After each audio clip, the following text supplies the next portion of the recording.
जी। बहुत बहुत धन्यवाद सर। माननीय चेयरमैन सर, आज एक बड़ा ऐतिहासिक क्षण है। मैं भावुक भी हूं क्योंकि कभी सपनों में नहीं देखा था कि इस सदन में हम आएंगे। वंदनीय हिंदू हृदय सम्राट शिवसेना प्रमुख श्रीमान बाला साहेब ठाकरे जी, उनकी कृपा और आदरणीय शिवसेना के पक्ष प्रमुख उद्धव जी ठाकरे साहब के आशीर्वाद प्रेरणा लेकर हम 2014 में यहाँ आए।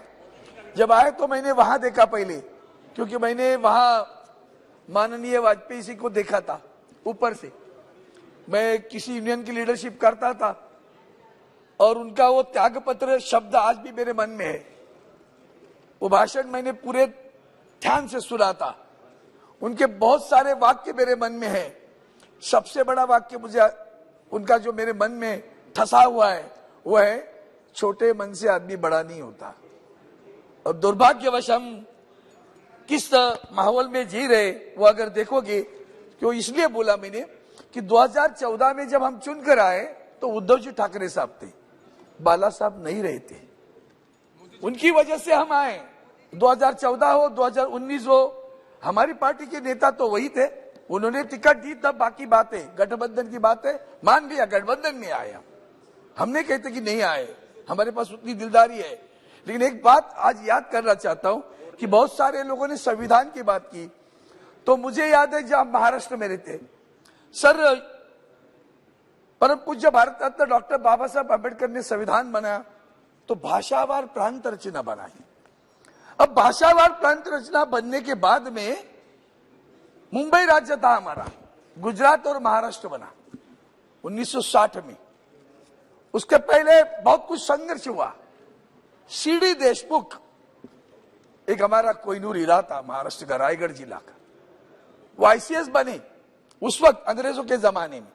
लंदन में जाकर आईसीएस बनकर आए तो लोकमान्य तिलक जी ने कहा वो अपने स्वतंत्रता की लड़ाई में आना चाहते थे। तो लोकमान्य तिलक जी ने कहा भैया रुक, स्वराज्य मिलेगा तब हमें तुम्हारे जैसे लोग चाहिए।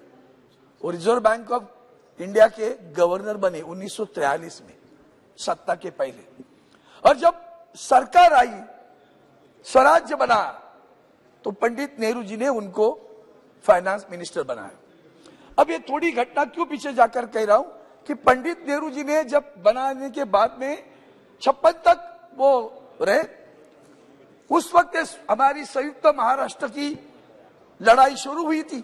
मुंबई के साथ महाराष्ट्र बनना है। इस लड़ाई में जब सीडी देशमुख साहब को लगा कि पंडित नेहरू जी हमारी बात नहीं सुन रहे, हमें न्याय नहीं दे रहे, चेयरमैन सर सीडी देशमुख साहब ने इस्तीफा फेंक दिया उनके पास कि मुझे नहीं रहना मंत्री बनकर। आपको क्या स्वाभिमान था देखो।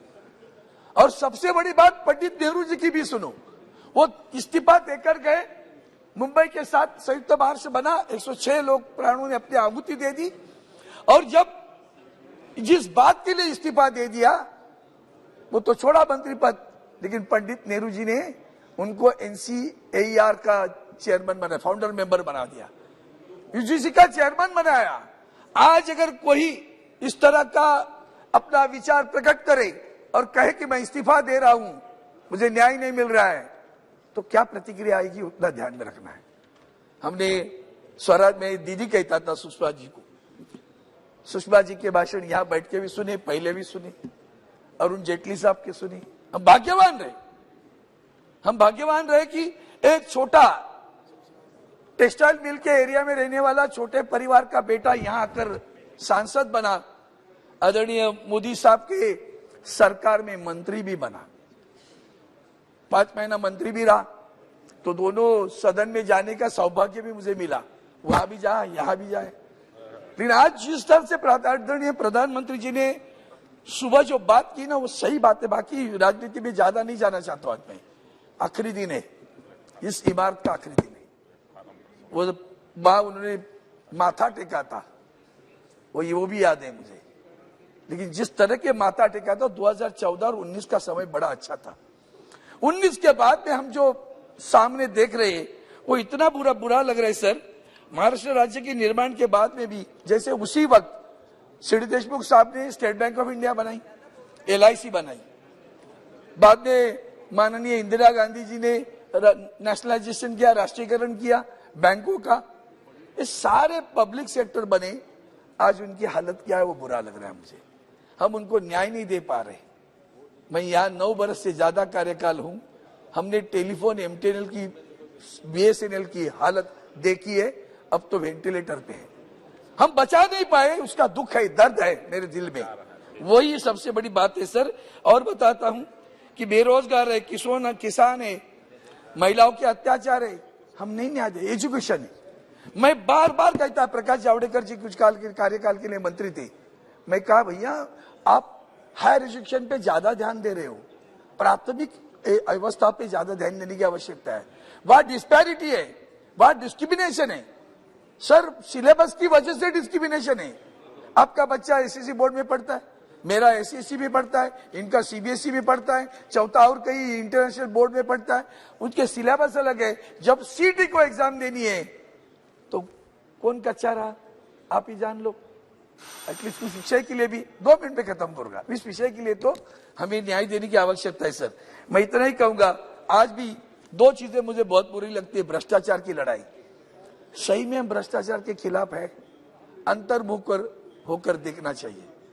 भ्रष्टाचारियों को सम्मान देकर हम लेते हैं, मंत्री बनाते हैं, ये अपने संविधान, ये अपने इस सदन के लिए अच्छा नहीं है सर। वहां जा रहे तो गलतियां वहां नहीं होनी, दोहरानी चाहिए। मैं इसलिए एक ही बात कहूंगा कि जैसे हमारे पास अभी आरक्षण की लड़ाई चालू है, ओबीसी का आरक्षण है, मराठा समाज का आरक्षण है, न्याय नहीं मिल रहा है। हम बात कर रहे हैं सब, मराठी भाषा का अभी उनका दर्जा देने की बात आ रही है, अभिजात भाषा का दर्जा देने के लिए, वो भी नहीं हो रहा है, क्लासिफाइड लैंग्वेज का। और आखिर में इतना ही कहूंगा, अभी हम जब भी बात करते हैं तो इतिहास की बात ज्यादा करते रहते, इन्होंने ये किया, उन्होंने वो किया, कभी तो छोड़ो, क्योंकि नहीं छोड़ो ना, आगे जाना है ना। हम चंद्रमा पे गए हैं, तो बस 2 पंक्तियां कहूंगा, जहां डाल डाल पर सोने की चिड़िया करती है बखेरा, वो भारत देश है मेरा। उस भारत देश की बात हम करते हैं, वो इंडिया कहो, भारत कहो, हिंदुस्तान कहो, क्यों नफरत पैदा करते हो? नफरत जोड़ो, भारत जोड़ो।